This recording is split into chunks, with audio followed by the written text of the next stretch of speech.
I'm going to start with where we left last. So that was childhood primary brain tumors. We're done with adult brain tumors. ठीक है?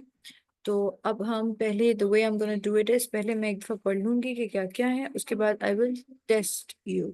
मतलब मैं questions पूछूंगी, आप मुझे देख के बता देना, ठीक है? तो इस तरह से जरा आप लोगों के लिए भी बोरिंग नहीं रहता. Okay. So the first tumor that we'll learn about is astrocytoma. In general, एक चीज जो जहन में रख लो कि जब भी कोई एस्ट्रोसाइट है, एस्ट्रोसाइट का अगर हम मार्कर कहें that is GFAP. ठीक है, ये ऊपर भी हमने पढ़ा था, इधर भी I'm going to tell you. अच्छा, this is the most common primary brain tumor in childhood.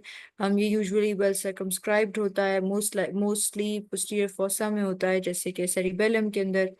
और उसके बाद it has a cystic appearance और इसकी एक mural nodule होती है. If we go down, एक second, let's look at this. तो इसकी ना एक cystic सी appearance है. This is a cystic appearance and it is a mural nodule, right? So the structure over here. अच्छा, उसके बाद ये benign है और good prognosis है. एस्ट्रोसाइट ओरिजिन है, GFAP इसका मार्कर होता है. इसमें ना बाइपोलर सेल्स होते हैं. बाइपोलर सेल्स जैसे हमने न्यूरॉन्स में पढ़े थे ना कि एक सेल बॉडी होती है, उसकी दो प्रोजेक्शंस होती हैं, ठीक है? तो ये उनकी अपीयरेंस होती है. बाइपोलर न्यूप्लास्टिक सेल्स होती हैं, उनकी हेयर लाइक प्रोजेक्शंस होती हैं. इसके अंदर जो चीज़ हमें मिलती है वो माइक्रोसिस्ट्स हैं और रोजेंथाल फाइबर्स हैं, ठीक है? अब ये ऐसी बातें हैं that you'll have to memorize a lot of ये वाला जो टेबल है ना, ये बस सीधा सीधा आता है सवाल, उसके बाद MCQ, ठीक है? It gets a little boring, but इंशाल्लाह मैं आपसे सिनेरियोस पूछूंगी ना तो it will be easier for you. But for now आपने कुछ चीजें अंडरलाइन करनी है, वो ये हैं कि इसके हिस्टोलॉजी पे आपको क्या नजर आएगा. आपको रोजेंथाल फाइबर्स नजर आएंगे. वो क्या होते हैं? वो यूसिनोफिल कॉर्क स्क्रू फाइबर्स होते हैं, पिंक कलर के फाइबर्स होते हैं, जैसे ये है, ठीक है? जैसे ये पड़ा हुआ है, जैसे ये पड़ा हुआ है, यूसिनोफिलिक कॉर्क स्क्रू फाइबर्स. ये पाइलोसिटिक एस्ट्रोसाइटोमा. ये इसकी रेडियोलॉजिकल फाइंडिंग थी कि सिस्ट है और उसके साथ म्यूरल नोड्यूल है, और जो रोजेंथाल फाइबर्स हैं, यूसिनोफिलिक पिंक कॉर्क स्क्रू फाइबर्स, ये इसकी हिस्टोलॉजिकल अपीयरेंस है, ठीक है? अच्छा, but the good thing is ये बिनाइन होता है, ठीक? अच्छा, उसके बाद हम चलते हैं, और मोस्ट लाइकली किस चीज को इन्वॉल्व करता है? पोस्टीरियर फोसा को, बेसिकली जो सेरिबेलम है वहां पे, ठीक है? उसके बाद हमारे पास है medulloblastoma. Medulloblastoma on the other hand is the most common malignant brain tumor. Pilocytic astrocytoma is the most common tumor in childhood. Whether benign or malignant, सबसे ज्यादा कॉमन पाइलोसिटिक एस्ट्रोसाइटोमा है. लेकिन अगर हम बात करें कि most common malignant brain tumour कौन सा है चाइल्डहुड के अंदर, दैट विल बी मेड्यूलोब्लास्टोमा. ये जो है ये इन्वॉल्व करता है सेरिबेलम को.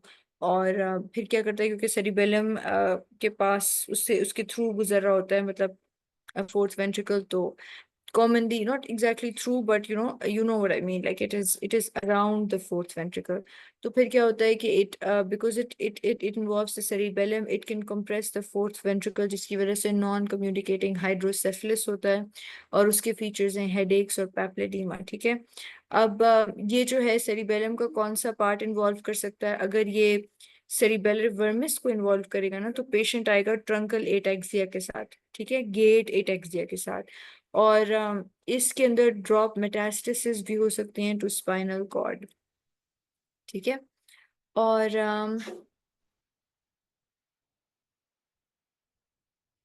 Just give me a minute.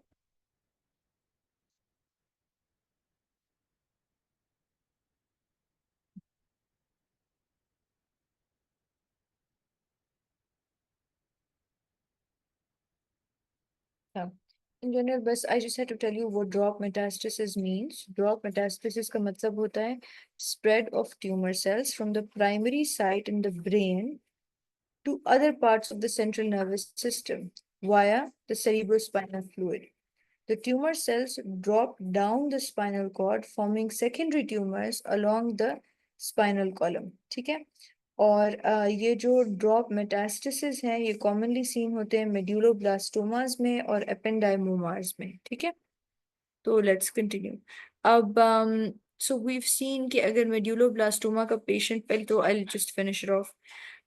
If so this is a form of PNET, primitive neuroectodermal tumor. इसके अंदर that's not important, बात यह है कि इसकी आपने स्पेशल हिस्टोलॉजिकल फीचर्स जहन में रखने हैं। तो यहाँ पे है Homer right rosettes. These are small blue cells that surround a central area of neutrophil. जैसे रोजेट्स होते हैं, रोज लाइक स्ट्रक्चर्स, ब्लू सेल्स होंगे और अंदर सेंटर के अंदर क्या पड़ा होगा, न्यूट्रोफिल। अच्छा, अब जो मेड्यूलोब्लास्टोमा है उसके लिए कौन सा मार्कर है, दैट इज साइनाप्टोफाइसिन। ठीक है, जो एस्ट्रोसाइट ओरिजिन होगा उसका कौन सा मार्कर है, दैट विल बी जीफैप। ठीक है, शोनोमा का है S100। अच्छा, तो अब हम इधर चलते हैं, लाइक लुक एट दिस, ये होती हैं रोजेट्स। ठीक है, कि अंदर जो है ये है, this will be a neutrophilic infiltrate. ठीक है, और यहाँ पे क्या है हमारे पास, these are the round blue cells, ये रोजेट्स होते हैं। ठीक है, और अगर आप देखो तो ये किसको इन्वॉल्व कर रहा है, पोस्टीरियर फोसा में जो सेरिबेलम है उसको इन्वॉल्व कर रहा है। ठीक है, इनको हम कहते हैं होमर राइट। अच्छा, इसमें जो चीज जहन में रखने वाली बात है कि एक आपको ये पता हो कि इसका मार्कर अलग है, विच इज साइनेप्टोफाइसिन। क्योंकि कोई भी चीज जो न्यूरो एंडोक्राइन या कोई भी चीज जो न्यूरो एंडोक्राइन या न्यूरोएक्टोडर्मल ओरिजिन में होती है, न्यूरोएक्टोडर्मल ओरिजिन में होती है, तो उसमें हम साइनेप्टोफाइसिन करवाते हैं। ठीक है, और जो चीज आपने जहन में रखनी है कि मेड्यूलोब्लास्टोमा के अंदर ड्रॉप मेटास्टेसिस होती हैं। ठीक, और क्योंकि ये सेरिबेलम को इन्वॉल्व करता है, आएगा किस तरह से कि पेशेंट प्रेजेंट कैसे कर रहा है। अगर आपके पास एक मास है सेरिबेलम के अंदर और फर्स्ट करो वो विमिस को इन्वॉल्व कर रहा है, तो ऑब्वियसली आपको क्या होगा, ट्रंकल एटेक्सिया के सिम्टम्स आएंगे। ठीक है, उसके अलावा क्योंकि ट्यूमर पड़ा हुआ है, mass effect on the fourth ventricle की वजह से क्या होगा, नॉन कम्युनिकेटिंग हाइड्रोसेफलस। अब कभी भी जो नॉन कम्युनिकेटिंग हाइड्रोसेफलस होता है उसके क्या सिम्टम्स होते हैं, पैपिलेडीमा होता है, उसके अलावा हेडेक्स होते हैं। ठीक है, तो ये सारा कुछ है इसमें। अच्छा, उसके बाद we have ependymoma. Ependymoma is an malignant। इसमें क्या होता है, most commonly it is found in the fourth ventricle. तो इधर ना साइट्स भी हमने जहन में रखते हुए जानी है कि पाइलोसाइटिक एस्ट्रोसाइटोमा जो है ये मोस्ट कॉमनली फाउंड होता है in the posterior fossa, example cerebellum. तो आप सेरिबेलम ही याद रखो। मेड्यूलोब्लास्टोमा भी सेरिबेलम में ही प्रेजेंट है। एपेंडाइमोमा जो है that present in the fourth ventricle. ठीक है, और इसके अंदर इट कॉजेज हाइड्रोसेफलिस और इसमें पुअर प्रोग्नोसिस होगी। हाइड्रोसेफलिस की फिर आपको पता है कि हेडेक्स और पेप्लेडीमा के साथ पेशेंट प्रेजेंट करेगा। एपेंडाइमोमा इज अगेन, जैसे हमने पढ़े थे, बाकी जितने भी ग्लाइल सेल्स हैं उसमें एस्ट्रोसाइट्स हैं, ओलिगोडेंड्रोसाइट्स हैं, हर चीज का अपना मार्कर है ना। तो एस्ट्रोसाइट का क्या मार्कर है, जीफैप।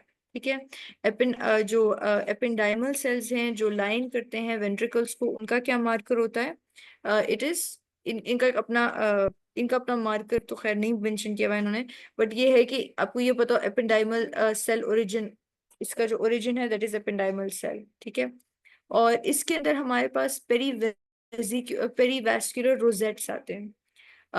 और उसके अलावा rod shape blepharoplasts which are basically basal ciliary bodies found near the nucleus. Let's see what they look like. ठीक है, तो what do we have, perivascular rosettes.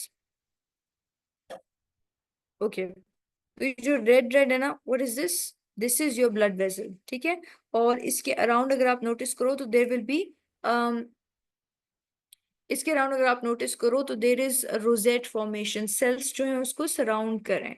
ठीक है, तो this is what we call perivascular rosettes. ठीक है, इसका क्या है ओरिजिन, एपेंडाइमल सेल ओरिजिन है।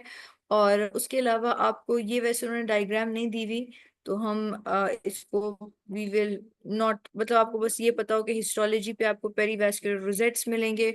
और इसके अंदर ना न्यूक्लियस के अराउंड एक सर्टेन इंक्लूजन पड़ी होती है, विच इज जिनको हम कहते हैं, एक सर्टेन इंक्लूजन पड़ी होती है जिनको हम कहते हैं ब्लिफेरोप्लास्ट्स। ब्लिफेरोप्लास्ट्स, और ये एक्चुअली होती क्या है, these are basal ciliary bodies. ठीक है, तो you will not only find perivascular rosettes, but what you're also going to find in the tumor cells is there will be these blepharoplasts that will be located near the nucleus. And what are these blepharoplasts? Essentially they are basal ciliary bodies. ठीक है, अच्छा जी। उसके बाद you just listen to this, उसके बाद last questions चीजें बेहतर हो जाएंगे, ठीक है। अच्छा, उसके बाद अब हम अगला करते हैं। This is craniopharyngioma. Craniopharyngioma is what? This is the most common childhood supratentorial tumour, ठीक है। अब एक दफा मैं आपको बता दूं ये टेंटोरियल वगैरह का क्या मतलब होता है।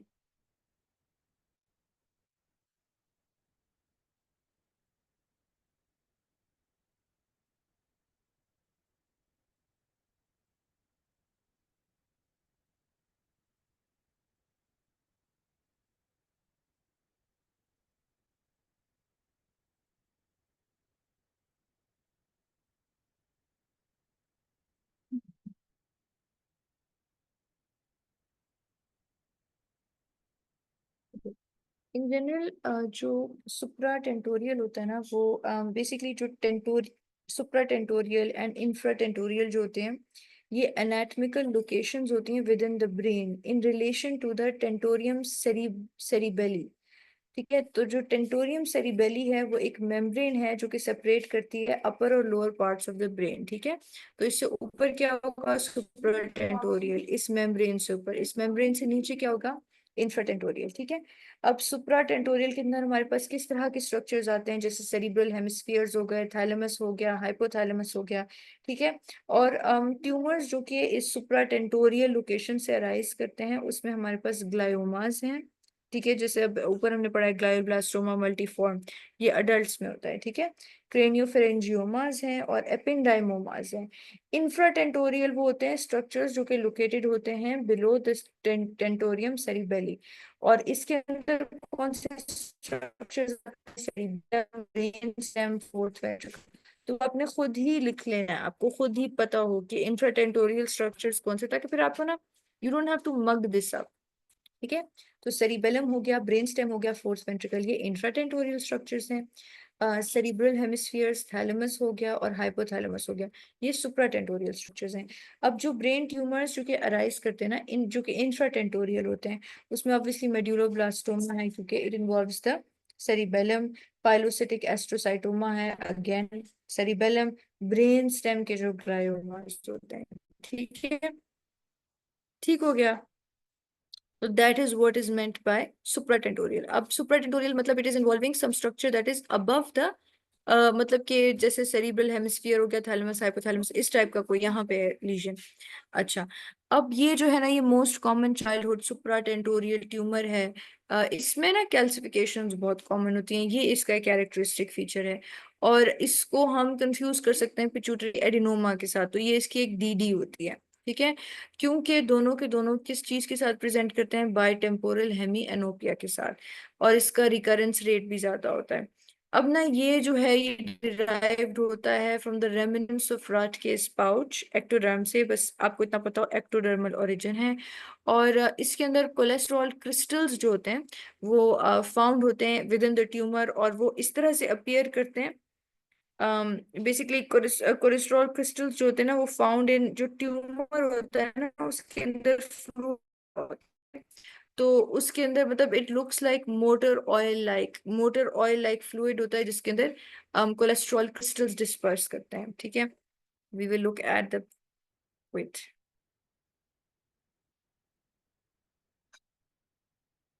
This is somewhat the picture of craniopharyngioma, ठीक है। इसके अंदर ये हैं आपके कोलेस्ट्रॉल क्रिस्टल्स, ठीक है। बस इसकी कैरेक्टरिस्टिक्स ही वो है कि आपको कोलेस्ट्रॉल क्रिस्टल्स वो फाउंड होंगी, ये यही बातें, इस तरह की बातें पूछते हैं। और आपको ये पता हो कि बाई टेम्पोरल हेमी एनोप्सिया कॉज करता है, ठीक है। तो आपने पिट्यूटरी नहीं लगाना अगर उसकी हिस्टोलॉजिक अपीयरेंस उन्होंने आपको मेंशन की हुई है, ठीक है। अच्छा, उसके बाद हमारे पास finally we have pineal gland tumours. Okay, अब जो पीनियल ग्लैंड ट्यूमर्स होते हैं ना, ये most common extragonadal germ cell tumours होते हैं, ठीक। और इसकी इंसिडेंस इन मेल्स बहुत ज्यादा होती है। ये प्रेजेंट करता है विद ऑब्स्ट्रक्टिव हाइड्रोसेफलिस, ठीक है, क्योंकि कंप्रेशन कंप्रेशन हो जाती है सेरिब्रल एक्विडक्ट की। और Parinaud syndrome, compression of the dorsal mid brain. जिसकी वजह से triad of upward gaze palsy, convergence, retraction, nystagmus and light near dissociation. This is similar to testicular seminomas. मतलब पीनियल ग्लैंड ट्यूमर्स जो होते हैं ना, उसकी जो हिस्टोलॉजिकल पिक्चर है वो सिमिलर है टू टेस्टिकुलर सेमिनोमास। बहरहाल what we are talking about here is जो पीनियल ग्लैंड ट्यूमर्स होते हैं, आपने जो जो पीनियल ग्लैंड ट्यूमर्स होते हैं, व्हाट वी हमने पढ़ा होगा। मुझे लगता है मैंने आप लोगों को दिखाया था कि जो डोर्सल मिड ब्रेन है, inferior collis और पीनियल ग्लैंड है, सिर्फ ये स्ट्रक्चर सबसे ज्यादा इम्पोर्टेंट है। अब जो पीनियल ग्लैंड है, जब आपका इनलार्ज हो जाता है या उसके ट्यूमर हो जाता है, पहली बात तो ये सबसे ज्यादा कॉमन मेल्स के अंदर होगा, पेशेंट मेल है, ठीक है। और इसके अंदर क्या होता है कि ऑब्स्ट्रक्टिव हाइड्रोसेफलस होगा। ऑब्स्ट्रक्टिव हाइड्रोसेफलस होगा क्यों? क्योंकि कंप्रेशन होगी सेरिब्रल एक्वेडक्ट की, ठीक है। आपको आवाज आ रही है?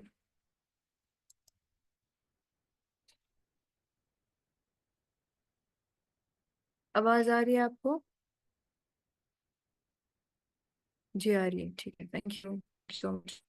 अच्छा, उसके अलावा आपके पास क्या होगा? पेरिनाउट सिंड्रोम। अब ये पेरिनाउट सिंड्रोम इसलिए होता है क्योंकि वहां पे जो स्ट्रक्चर्स पड़े होते हैं ना, जैसे कि आपका सुपीरियर कॉलिक्युलस, ठीक है, जो आई से रिलेटेड होता है, जो आई से रिलेटेड होता है बेसिकली, वो कंप्रेस हो रहा होता है। तो पेरिनाउट सिंड्रोम बहुत स्पेसिफिक है। This occurs because of the compression of dorsal mid brain. और आपको पीनियल ग्लैंड ट्यूमर्स में एक ट्राइएड मिल सकता है, ठीक है। वो ट्राइएड क्या है? एक तो आपको मिल सकता है ट्राइएड मिल सकता है, डोंट राइट नाउ, बस आपको ये बताओ कि पेरिनाउट सिंड्रोम क्या है, ठीक है। और पेरिनाउट सिंड्रोम क्यों हो सकता है, सबसे ज्यादा इंपॉर्टेंट ये बात है। इसमें तीन चीजें हैं, आई रिलेटेड सारे सिम्टम्स हैं, ठीक है। अपवर्ड गेज पाल्सी होगी, ठीक है। उसके बाद निस्टैग्मस होगा, convergence, retraction, light near dissociation. This is to do with accommodation. अच्छा, अब ना, wait, what is the question? अब हो रही है थोड़ी ड्रॉप? अब ठीक आ रही है?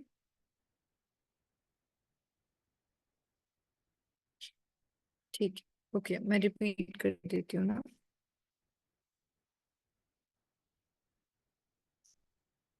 ये ना, they've made it sound very complicated। आपको बस इतना पता हो कि पेरिनाउट सिंड्रोम है ना, उसके अंदर ट्राइएड क्या होता है, आपको ये पता हो, ठीक है। और आपको ये पता हो कि पेरिनाउट सिंड्रोम हो कैसे सकता है।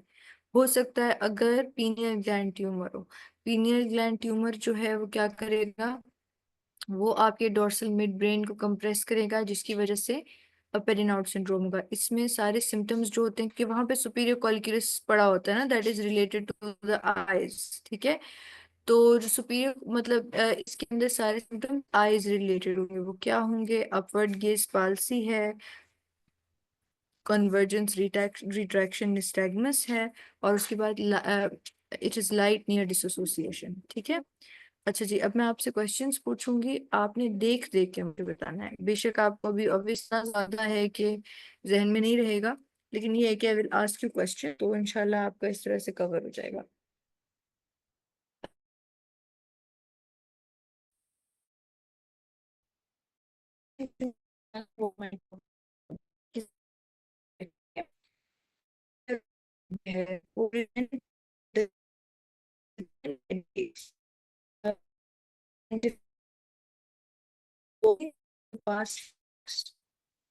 On examination, he exhibits signs of ataxia.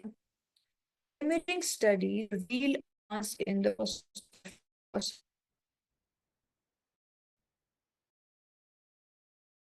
um, based on patient's what type of brain tumor is most likely?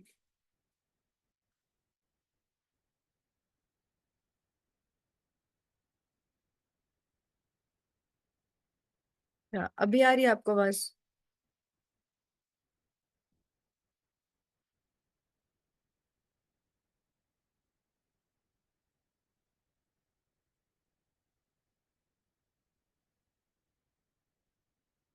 अब आई है, ठीक है। Can you please repeat this? अच्छा, मैं आती हूँ, बताती हूँ।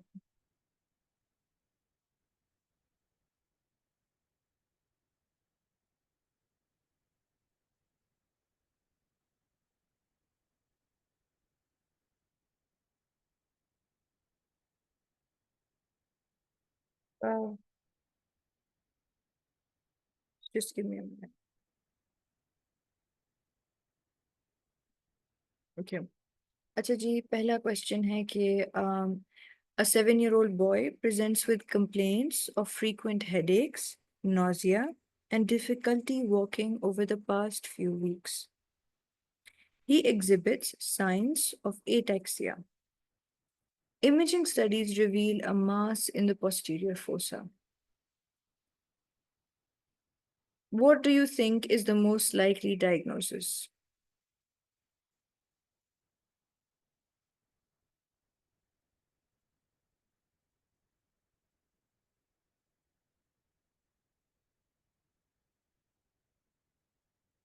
Any ideas? Any guesses?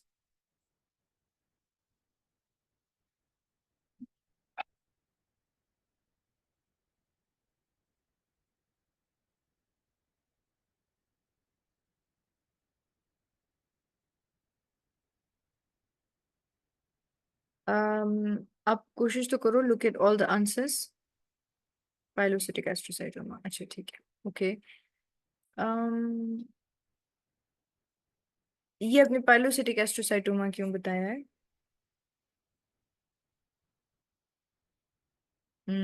Masses in the posterior fossa, लेकिन पोस्टीरियर फोसा के अंदर तो सेरिबेलम भी होता है।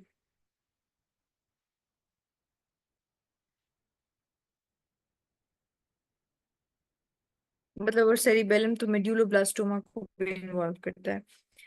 आपका आंसर गलत नहीं है, I think you are very right with this, but जो पाइलोसिटिक एस्ट्रोसाइटोमा है ना, उन्होंने ये बताया हुआ है कि मास है पोस्टीरियर फोसा के अंदर, यू आर वेरी राइट। लेकिन अगर आप यहाँ पे देखो, मेड्यूलोब्लास्टोमा वाली जगह पे देखो, तो इन्होंने प्रॉपरली बताया हुआ है, you don't have to worry, it's okay. और इस तरह से सिनेरियो आएगा भी नहीं, बट यू ये एक अप्रोच बिल्ड करने की जरूरत है ना। इन्होंने ये बताया हुआ है कि पेशेंट को ट्रंकल एटैक्सिया एक्सपीरियंस हो रहा है, ठीक है। ऑब्वियसली पाइलोसिटिक एस्ट्रोसाइट पोस्टीरियर फोसा के अंदर भी सेरिबेलम प्रेजेंट है, but they have not mentioned anything about truncal ataxia. If a tumour is involving the cerebellum और उसके बाद आपको प्रॉपर साइंस आ रहे हैं, तो इट कुड बी कि ये मेलिग्नेंट है, ठीक है। बात समझ आई आपको?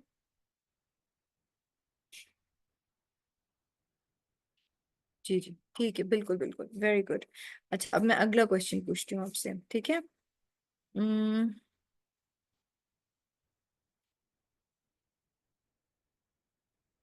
अच्छा, ओके। इसके अंदर ना जो लेट मी टेल यू, अच्छा चलो मैं इधर से आती हूँ। एक 6-year-old बॉय है जो कि प्रेजेंट करता है to the ER with vomiting, lethargy, and headaches that are worse in the morning. MRI reveals a tumor in the fourth ventricle, obstructing the flow of the cerebrospinal fluid. Tumor is in the fourth ventricle. What do you think this is?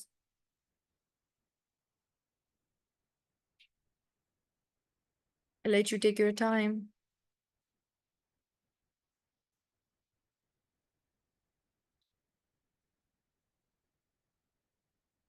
You want me to repeat? शाबाश, जो जहन में आ रहा है आप बताओ। Very good, very good, very good. अच्छा, अब ना इस सवाल से एक और चीज जो हमने जहन में रखनी है, कि जब कभी इस तरह से सवाल आए कि पेशेंट को वॉमिटिंग हो रही है, हेडेक्स हो रहे हैं जो कि वर्स करते हैं in the morning, there are worse in the morning, तो फिर आपने जहन में सोचना है कि कहीं ये ऑब्स्ट्रक्टिव हाइड्रोसेफलिस तो नहीं, कहीं इज ऑब्स्ट्रक्टिव हाइड्रोसेफलिस नहीं, सॉरी, कहीं ये रेज्ड इंट्राक्रेनियल प्रेशर तो नहीं है, ठीक है। ये चीज बिल्कुल ठीक है, यू बिल्कुल आप ठीक जगह पे पहुंचे हो, ठीक है। अच्छा, उसके बाद जो है, I am going to talk about this. एक 9-year-old बॉय है, ये प्रेजेंट करता है with frequent headaches, vision problems, and poor growth. Lab tests reveal hormonal deficiencies. Imaging shows a tumor near the pituitary gland. A tumor near the pituitary gland.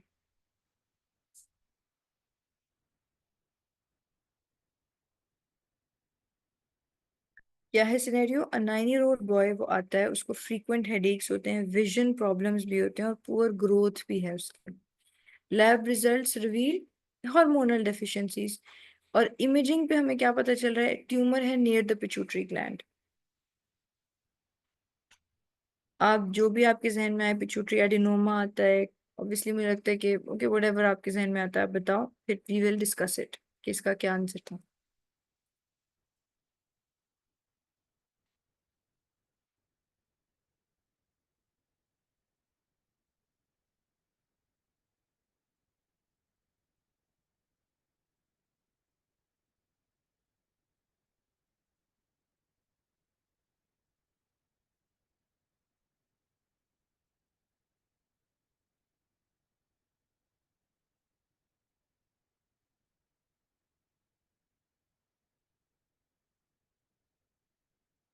Parva, can you hear me? Yes, oh very good. Craniopharyngiomas, very good. अच्छा, अब क्रेनियोफारिंजियोमास में आपको जहन में आया होगा कि अच्छा ठीक है, ये तो मतलब ट्यूमर है नियर द पिट्यूटरी ग्लैंड, लेकिन फिर इसमें हार्मोनल डेफिशिएंसीज भी आ रही हैं। तो बेसिकली जो आपका ट्यूमर है वो विजन प्रॉब्लम्स कॉज करेगा, जैसे पिट्यूटरी एडिनोमा कॉज करता है। वो हार्मोनल डेफिशिएंसीज भी कॉज करेगा। वो हार्मोनल डेफिशिएंसीज क्यों कॉज कर रहा है? क्योंकि ये कंप्रेस कर रहा है पिट्यूटरी ग्लैंड को। उसने आपको बात बता दी है कि नियर है पिट्यूटरी ग्लैंड के, पिट्यूटरी ग्लैंड में नहीं है। ठीक है, तो यू आर वेरी राइट, आप बिल्कुल ठीक जगह पे पहुंचे हो। ठीक है। अच्छा, एक चीज जो मैं आपको यहाँ पे बता दूं कि इन जनरल ना, जब पाइलोसिटिक, ओ नो, जब हम पाइलोसिटिक एस्ट्रोसाइटोमा पे आते हैं ना, तो ये मोस्टली ना इस तरह के सिनेरियोज पूछते हैं। पाइलोसिटिक एस्ट्रोसाइटोमा मोस्टली ना विजन रिलेटेड वो होते हैं, ठीक है, ताकि आप उसको पकड़ लो। तो अगर कोई ऑप्टिक, मैं आपको बताती हूँ एक सिनेरियो, ठीक है, तो that will be, wait, it gone somewhere way far off. Mm-hmm.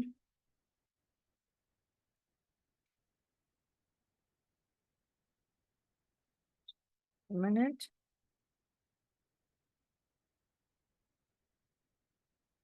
बहुत नीचे हैं।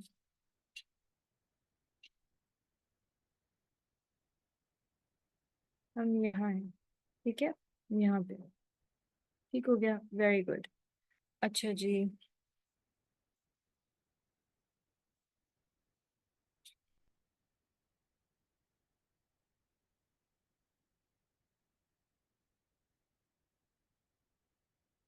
हम्म, अब मुझे बस आप 1 मिनट दो।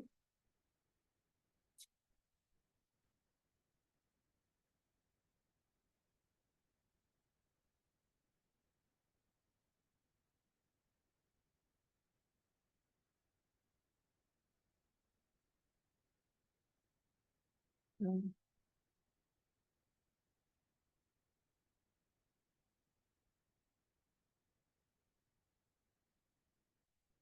अच्छा।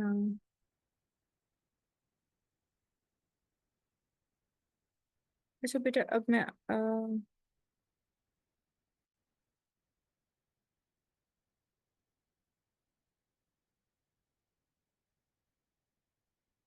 हम्म,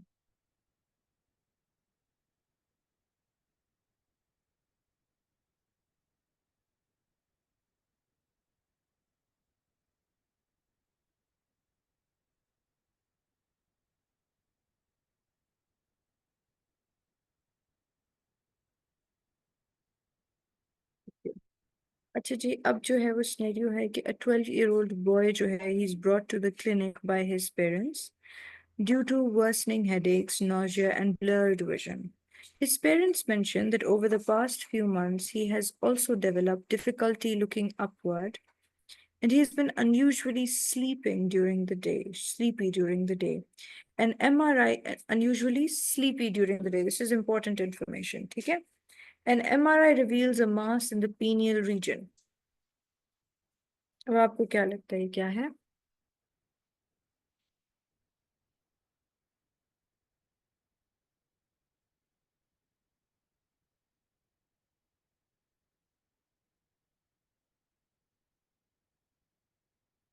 You want me to? Very good, very good. अब समझ आ रही है ना? Very good. अच्छा। अब ना इन जनरल में आपको मैंने पहले भी बताया था कि अगर मैंने कोई ऐसा सिनेरियो, मतलब मोस्ट लाइकली ना वो इस तरह से करते हैं in order to avoid confusion. आपको वो अगर पाइलोसिटिक का सिनेरियो देंगे ना तो वो मोस्टली ऑप्टिक नर्व रिलेटेड देंगे, ठीक है?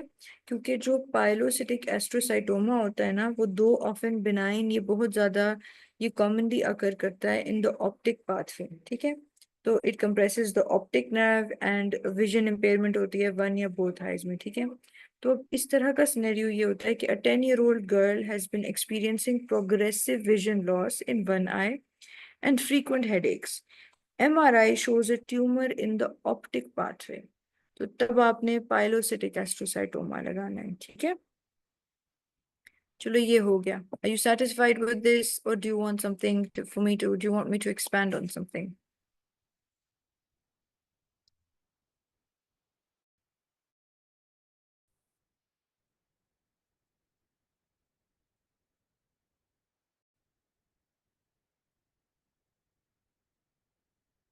मैम समझ आया, ठीक है, बहुत शुक्रिया।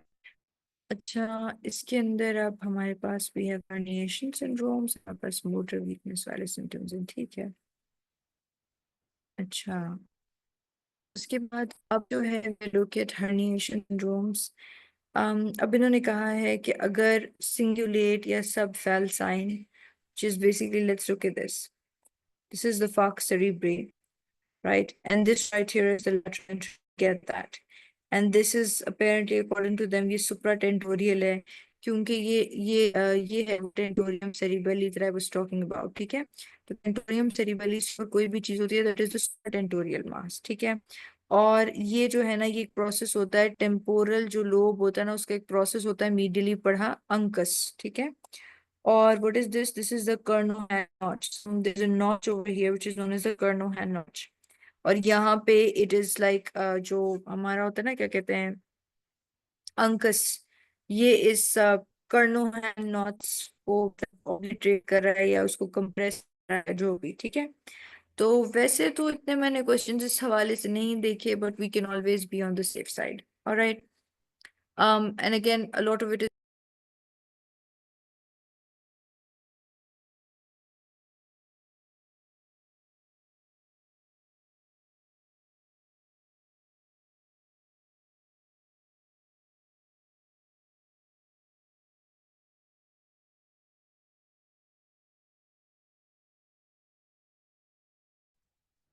एक minute, just give me a minute.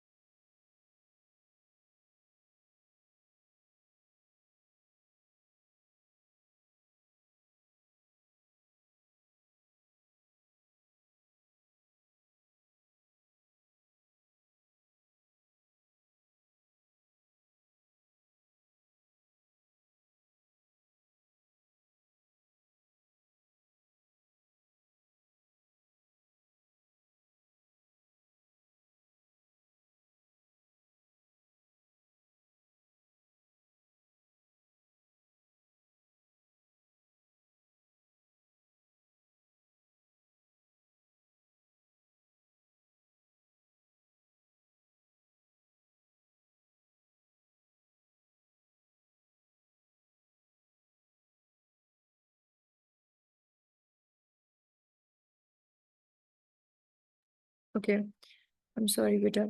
अच्छा जी, अब उसके बाद हम कर रहे थे हर्निएशन सिंड्रोम्स, ठीक है? आपको क्या स्क्रीन नजर आ रही है? जस्ट अ मिनट, पता नहीं क्या नजर आ रहा है, wait, let me just expand this. Yeah, exactly.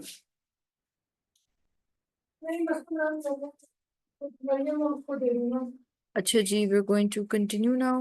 मैंने अभी नहीं खाना। Okay, so we're going to continue now. Herniation syndromes हैं, cingulate subfalcine herniation under fast cerebri, ठीक है? So this is under fast cerebri। क्या होता है कि जो subfalcine होता है ना, which is basically this portion, it herniates into this portion, right? So and what happens is it can compress the anterior cerebral artery. जो anterior cerebral artery होती है ना, वो medial most portion होता है ना, वो supply कर रही होती है।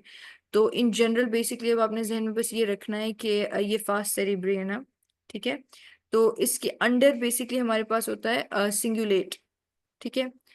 In fact I would rather want to talk about it in a better way. I feel like this isn't good enough. अच्छे से explain नहीं किया हुआ इन्होंने. Just give me a minute.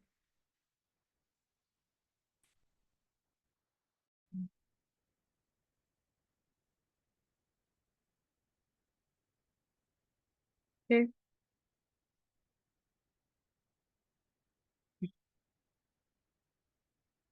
Okay. मैं आपको इधर से बताती हूँ, ठीक है। पहली बात तो हम कर लेते हैं हर्निएशन सिंड्रोम्स। वो होते हैं कि उसमें ना डिस्प्लेसमेंट हो जाती है ब्रेन टिश्यू की from one compartment to the other, ठीक है। जिसकी वजह से क्या होता है, और ये होता क्यों एक्चुअली, क्यों होती है displacement? Due to increase intracranial pressure. अब जैसे इधर उन्होंने सब सुप्राटेंटोरियल मास दिया हुआ है ना, तो इसकी वजह से क्या होगा कि हमारा इंट्राक्रेनियल प्रेशर इंक्रीज होगा और डिस्प्लेसमेंट हो जाएगी ब्रेन टिश्यू की from one compartment to the other, ठीक है। अब दिस शिफ्ट जो है ना वो कॉज करता है compression of vital brain structures, ठीक है, leading to severe neurological damage और if untreated can be fatal. अब herniation occurs when pressure builds up inside the skull, और ये किस तरह की कंडीशंस में हो सकता है, जैसे ट्रॉमा, ब्रेन ट्यूमर्स, हीमरेज वगैरह। अच्छा, सबसे पहले हम करेंगे सब फैल्साइन हर्निएशन, या जिसको हम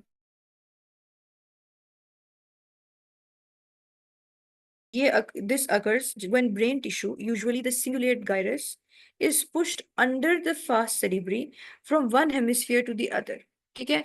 तो ये तब अकर करेगा जब जो सिंगुलेट गायरस है ना, it is going to be pushed under the फास्ट cerebri from one hemisphere to the other, ठीक है। और इसकी वजह से क्या होता है कि ना बेसिकली हमारी एंटीरियर सेरिब्रल आर्टरी जो है ना उसकी कंप्रेशन होती है, जिसकी वजह से अब आप नोटिस करो जो होमनक्यूलस है उसमें जो ये वाला एरिया था ये लोअर लिम्ब का है। तो इसकी वजह से क्या होता है कि लेग वीकनेस होती है एंड इंक्रीज्ड आईसीपी। और ये तो एक हो गया, ठीक है। अब जब मैं खत्म करूंगी ना, I want you to at least थोड़ा बहुत डायग्राम को देख के इसको समराइज करना है, ठीक है, ताकि you get the concept of it, right. Obviously भी याद तो नहीं रहेगा, लेकिन ये है कि एटलीस्ट आप डायग्राम देखो तो आपको पता तो हो। अच्छा, उसके बाद हमारे पास है ट्रांस टेंटोरियल हर्निएशन, ठीक है। ट्रांस टेंटोरियल हर्निएशन और अंकल हर्निएशन, अब ये है, this is the tentorium cerebelli, ठीक है। इसके अंदर क्या होता है कि जो इनर मोस्ट पार्ट होता है ना टेम्पोरल लोब का, जिसको हम कहते हैं अंकस, ठीक है। अब अंकस जो होता है ना is push downwards through the tentorial notch which is also known as the it is also known as the Kernohan notch. अब ये जो होता है ना ये पुश्ड होता है downwards through the tentorial notch compressing the brain stem, ठीक है। अब इसके सिम्टम्स में क्या होता है एग्जैक्टली exactly? इसके इन जनरल इसकी जो सिम्टम्स होते हैं ना उसमें ये होता है कि यूनिलैटरल डायलेटेड प्यूपिल होता है due to compression of cranial nerve 3, impaired eye movement and decreased level of consciousness। और लेटर क्या होता है, हेमीपरेसिस कॉमा abnormal posturing। ये इंपॉर्टेंट नहीं है आपके लिए, बस आपको ये पता हो यहाँ पे जितनी बात लिखी हुई है कि कॉर्डल डिस्प्लेसमेंट हो जाती है ब्रेन स्टेम की, अंकस आएगा और उसके बाद वो नीचे जाएगा और वो ब्रेन स्टेम पे कंप्रेशन करेगा, और कंप्रेशन की वजह से क्या होता है कि पैरामीडियन बेसिलर आर्टरी की जो ब्रांचेस होती हैं उनका रप्चर हो जाता है and you get what is called as Duret haemorrhages, ठीक है। And this is a fatal condition, ठीक है। That is what you need to know, okay। This we're talking about the uncle transtentorial herniation, sorry, not this one, this is what it is, ठीक है। अभी तो start किया है, थोड़ी देर बाद में। अ- अच्छा ठीक है, ओके लेती हूँ, बस 2 मिनट ही खत्म करूँ। Okay, so then we have uncus medial temporal lobe early। अच्छा मैं इधर से बता देती हूँ। अर्ली मैंने आपको बताया था कि इप्सीलैटरल ब्लोन प्यूपल होता है। इप्सीलैटरल ब्लोन प्यूपल क्यों होता है, क्योंकि यूनिलैटरल क्रेनियल नर्व 3 कंप्रेशन हो रही है, ठीक है। और उसके बाद लेटेस्ट सिम्टम्स में हेमीपेरेसिस होती है, कॉन्ट्रालैटरल पेरेसिस। अब जो लेट हर्निएशन होती है ना, ठीक है, उसके अंदर कॉमा होगा और एक चीज होती है कर्नोहैन फिनोमिनन। अब ये क्या चीज होती है, this is misleading contralateral blown pupil, and ipsilateral hemiparesis due to contralateral compression against Kernohan notch.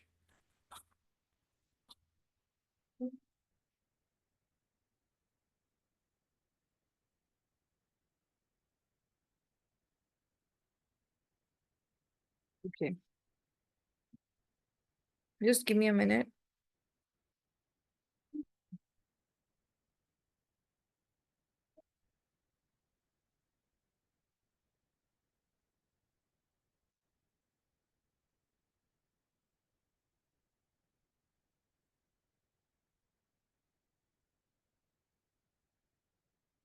अच्छा, इसमें ना देर एक्चुअली डिस्क्राइबिंग इट कि ना अब नॉर्मली क्या होता है कि जब अंकल हर्निएशन होगी ना, ठीक है, तो जो uncus of the temporal lobe it presses on the mid brain, जिसकी वजह से क्या होता है, कंप्रेशन हो जाती है ऑफ इप्सिलैटरल सेम साइड की cranial nerve 3, causing a dilated pupil, ठीक है।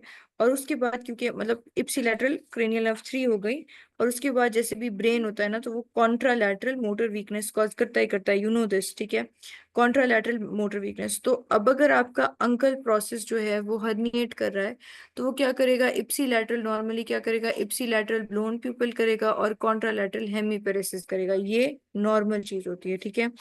लेकिन जो कर्नो हैंस फिनोमिनन होता है उसके अंदर क्या होता है कि अब जो ब्रेन होता है इज डिस्प्लेस सो सिवियरली कि जो ऑपोजिट साइड का ब्रेन स्टेम होता है ना, ठीक है, वो भी कंप्रेस हो जाता है अगेंस्ट द टेंटोरियम सेरिबेली, जिसकी वजह से आपको इप्सिलैटरल हेमीपेरेसिस भी मिलती है, which is unusual because most brain lesions typically cause weakness on the opposite side, ठीक है।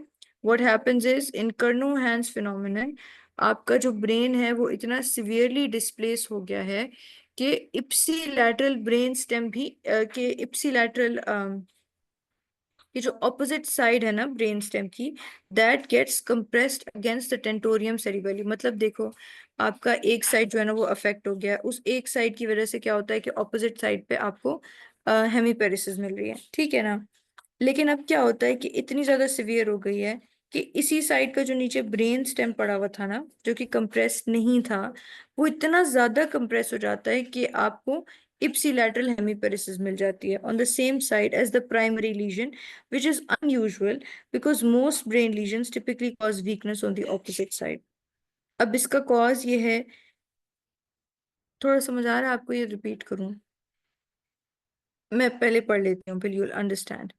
Excessive pressure from a unilateral mass lesion pushes the brainstem against the opposite side of the tentorial notch, compressing the contralateral cerebral peduncle. Did you get it? एक second,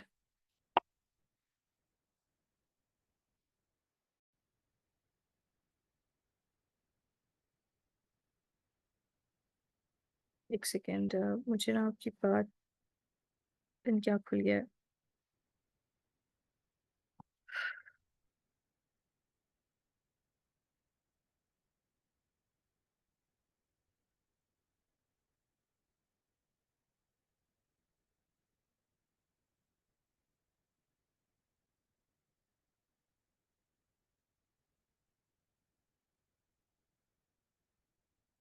मुझे एक second, शुक्र है, ये समझ आ रहा है ना आपको, ठीक है। अच्छा, अब Farwa, I am going for a break for 15 minutes, मैं वापस आती हूँ, ठीक है। I have to run for मुझे अब 15 मिनट का टाइम दो, आई विल कम बैक, ठीक है। I am sorry, I really have to go, ठीक है। तब तक आप इसको पढ़ो, और अब जब लेक्चर दोबारा स्टार्ट होगा तो मैं आपसे एक्सपेक्ट करूंगी कि आपने मुझे समराइज करके थोड़ा बता देना इसका, ठीक है। Alright, I will be back, just give me some time.